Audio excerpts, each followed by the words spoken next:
Shugaban ƙasar Nijar General Abdurrahman Thiani ya rushe ƙungiyar na mai yaƙi da babakere da dukiyar ƙasa wadda aka ƙirƙira lokacin da ya karɓi ragaman mulkin ƙasar a shekara ta 2023.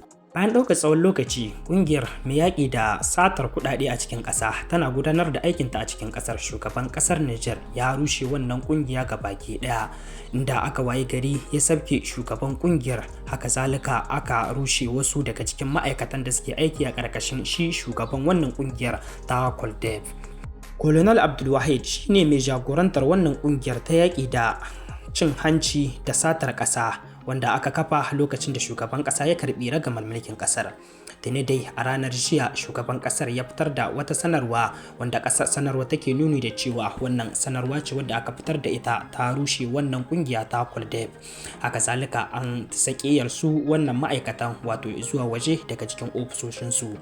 Bayan ɗaukar tsawon lokaci ƙungiyar tana gudanar da aikinta a cikin ƙasar, wato ƙungiya mai mambobi sama da 30, kimanin mambobi 35 ne ƙungiyar take akwai wanda suke gudanar da aiki babu kama hannun yaro a cikin kasar ta jamhuriyar Nijar. Tuni dai masu yinki faɗi da kuma masu nazari akan abubuwan da yake wakana na yau da kullum a cikin kasar ta jamhuriyar Nijar suka bayyana aniyar su na kan cewa dalilin rusa wannan kungiyar shine gazawa da ta yi akan aikin da aka kafa ta, musamman ma a yanda 'yan watannin nan da suka gabata kungiyar ta gaza, wato ta samu cikas sosai da sosai akan gudanar da aikin ta, da kasantuwar kuwa shugaban kasa ya ba su cikakken iko akan su tafiyar da aikin su yanda ya kamata ba tare da shakka ba. Baya da haka kuma suna da cikakken iko su binciki duk wani wanda ake zargi da ya rubda ciki da dukiyar al'umma a cikin kasar baki daya. Tun lokacin da aka kafa ta ita kungiyar ta samu nasarori da dama wanda suke nuni da cewa ta yi aiki daidai gwargwado a cikin kasar ta jamhuriyar Nijar. Sai dai a 'yan watannin da suka gabata kungiyar an ji ta shiru kamar an shuka dusa, inda wasu masu sharhi suka ce kungiyar ta yi likimo sosai da sosai, musamman ma yanda ta daina bayyana irin nasarorin da take samu a bayan fage, wato a fili a bayyanar jama'a.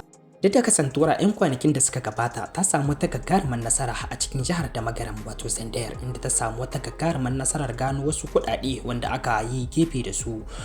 Duba da yadda suka yi wani kakkauran bincike, wacikam sun gano wasu tarin kuɗaɗe wanda aka yi gefe da su maimakon a yi ma talakawa na jihar Zandar aiki. Haka zalika sun kuma gano inda aka yi da kuɗaɗen, duk da cewa ba su samu nasarar karɓo wannan kuɗaɗen ba, sai dai kuma an sun gamu da tsaiko a cikin tafiyar da aikin nasu. Har zuwa yanzu dai ba a bayyana wani wanda zai maye gurbin shi Colonel Djibo ba a wannan mukami nashi na tafiyar da aiki a ƙarƙashin wannan ƙungiya ta Coldef.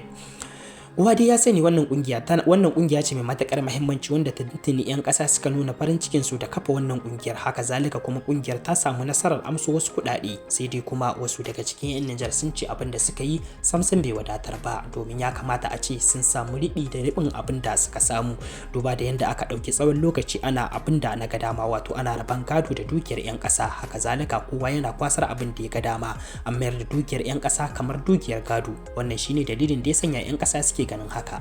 Muna ƙara tunatar da ku akan cewa sabuwar tashar mu ta Zandar TV Pentcast tana nan tana aiki ba dare ba rana.